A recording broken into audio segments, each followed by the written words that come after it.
तो मातृभूमि में अब आगे बढ़ते हैं और जैसा कि आप जानते ही हैं, रोजाना उत्तर प्रदेश के एक शहर में हम आपको लेकर जाते हैं। चुनावी राज्य उत्तर प्रदेश के जो शहर हैं उनका मनोज्ञा हमारी सहयोगी दौरा कर रही हैं। गांधी परिवार का गढ़ रहे अमेठी में जनता का क्या है मूड?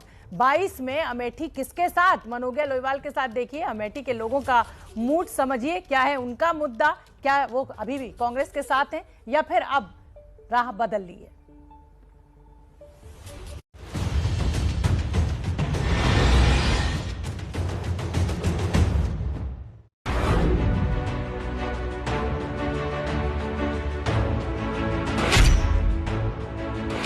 दशक तक गांधी परिवार का गढ़ अमेठी अब किस ओर रहा है बढ़?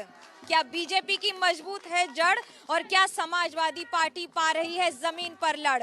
नमस्कार, मैं हूं मनोज्ञा लोईवाल और एबीपी न्यूज की चुनाव यात्रा लेकर हम पहुंच गए हैं अमेठी, वो जिला जो अब तक कांग्रेस परिवार और कांग्रेस के साथ हमेशा पहचान रहा है।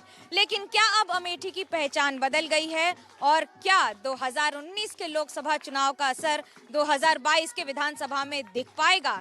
चलिए मेरे साथ जानते हैं लोगों से कि आखिरकार अमेठी का क्या है हाल।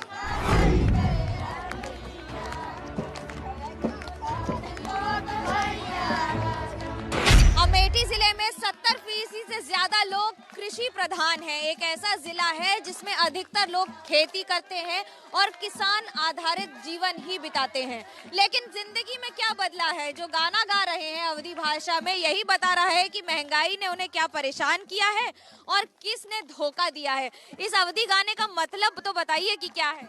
मैडम, इस मतलब जो गाना गा रही हैं आलू के महंगाई पर, आलू की बीज इतने महंगे हो गए हैं कि किसान लेने में भी 10 बार सोच रहा है। अरे क्या करें, गांव के लोग परेशान हैं। कबो 200 में तेल बिका न सरसों का, ऐसा ही पे 200-250 रुपया किलो सरसों का तेल हो गया है। एक पौवा भी तेल ला के खाते हैं, 1 किलो तेल 250 के कहाँ मिलते हैं? चाची जब गाना गात हो ये बताओ हमका कि एक बार वोट का सोच के दई हो, मुद्दा का हुई? जो हमारी महंगाई धीमी करेगा उसी के देंगे हम वोट।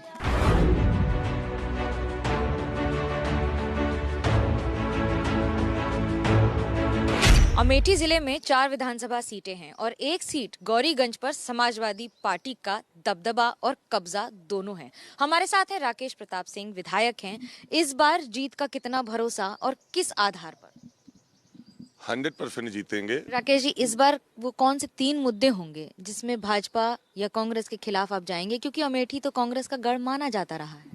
देखिए, कांग्रेस का तो कुछ बचा नहीं है, ना अमेठी में बचा है ना रायबरेली में बचा है। पहला मुद्दा है कि लोकतंत्र और लोकतांत्रिक व्यवस्थाओं को बरकरार रखने में ये सरकार पूरी तरह से विफल रही। दूसरा ये रहा कि अपने नेताओं से, अपने कार्यकर्ताओं से जायज काम भी अधिकारियों से, पुलिस से, प्रशासन से, जिससे होता है जनता का काम, थाना, तहसील, ब्लॉक, उससे जायज काम भी नहीं करवा पाए हैं। यहाँ जनता के छोटे छोटे काम होते हैं, सिपाही से होते हैं, लेखपाल से होते हैं, कानून गो से होते हैं, हल्के के दरोगा से होते हैं, वहाँ बुरी तरह से भ्रष्टाचार रहा।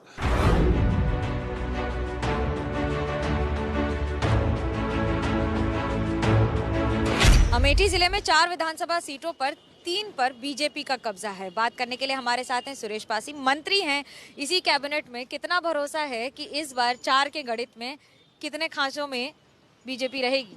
इस बार पूज्य योगी आदित्यनाथ महाराज जी जो हमारे उत्तर प्रदेश के मुख्यमंत्री हैं और देश के यशस्वी प्रधानमंत्री मोदी जी के नेतृत्व में उत्तर प्रदेश में 350 प्लस सीटें आएंगी।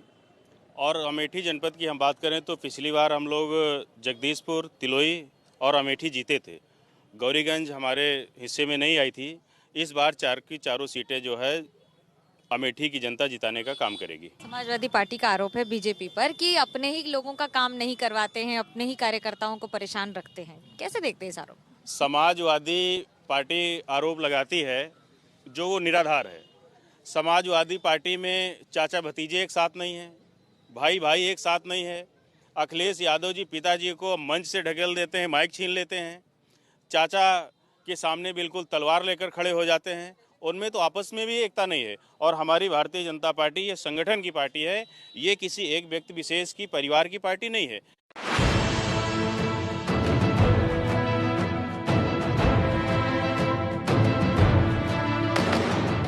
अमेठी की 4 विधानसभा सीटों में से 3 बीजेपी, 1 समाजवादी पार्टी, लेकिन कांग्रेस का गढ़ होने के बावजूद कांग्रेस नदारद है। संसद में भी फिलहाल कमोवेश अमेठी की वही स्थिति है।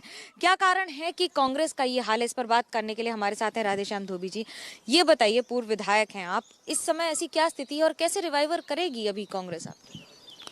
हमारी नेता श्रीमती प्रियंका गांधी जी उत्तर प्रदेश की राजनीति में सक्रिय हैं और जिन वादों को लेकर, जिन वचनों को लेकर के वो जनता के बीच में हैं और उसमें अमेठी भी शामिल है। अमेठी जिला उससे बाहर नहीं है। किस आधार पर कह रहे हैं कि सूर्योदय होगा कांग्रेस का? 3 बातें बताएं। पार्टी ने किसानों के लिए 75,000 करोड़ ऋण माफ किया है किसानों का। इसके दम पे हम कह रहे हैं कांग्रेस पार्टी बहुत बेहतर करेगी।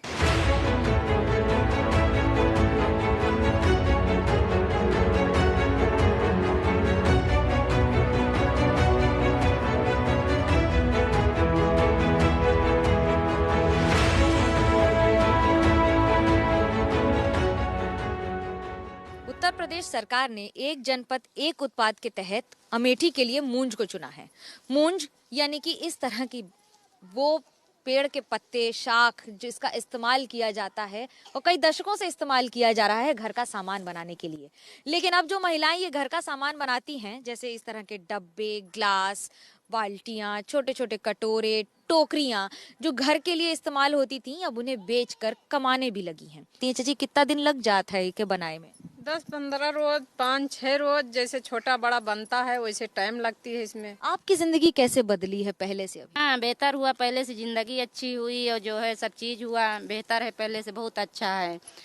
गांव में रह रही महिलाओं के लिए ये बड़ी बात होती है, क्योंकि अगर आप घर में रहकर ही घर का काम करते करते बाकी कमाई भी कर लें या कुछ भी बचा लें, वो उनके लिए न सिर्फ इनकम होती है बल्कि उनके लिए बचत भी होती है। और ये छोटी छोटी स्कीम्स के जरिए खासतौर से उन ग्रामीण महिलाओं के लिए जो गांव से बाहर नहीं जा सकती, लेकिन अपनी कला को देश ही नहीं विदेश तक पहुंचा सकती हैं।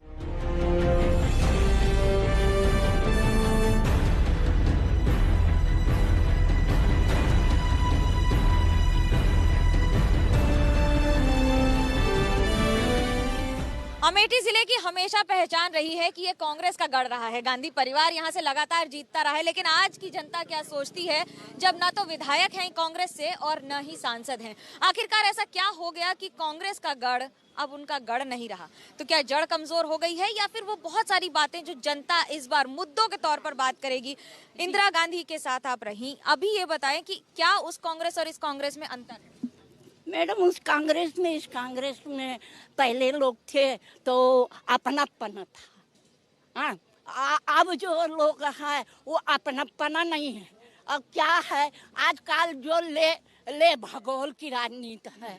इस बार कानून व्यवस्था एक बड़ा मुद्दा होगा। उत्तर प्रदेश की जो स्थिति इसके पहले थी माननीय योगी जी की आने के और आज के उत्तर प्रदेश, पूरा देश उत्तर प्रदेश पर भरोसा कर सकता है। एक उदाहरण के तौर पर उत्तर प्रदेश को देखा जाने लगा है। स्मृति ईरानी जाके यहाँ जीत के कांग्रेस की लुटिया डुबा दिया, उसमें इन कांग्रेसियों का भी योगदान है। भाजपा वालों के अंदर झुंझलाहट रही है। गौरीगंज विधानसभा में भाजपा पार्टी कभी लड़ाई में ही नहीं रही है। 5 किलो गेहूं चावल जो मिलत है, अगर अंगूठा नहीं लागत वो खाना नहीं खाती। और गरीब दुखिया बिजली का बिल इतनी महंगा है, सिर्फ राकेश प्रताप सिंह चाहिए बस। प्रताप सिंह जिंदाबाद। जहाँ बात हो रही है मुद्दों की, वहाँ पर हर पार्टी का समर्थक और हर वोटर ये जानता है कि इस बार उसका मुद्दा क्या है।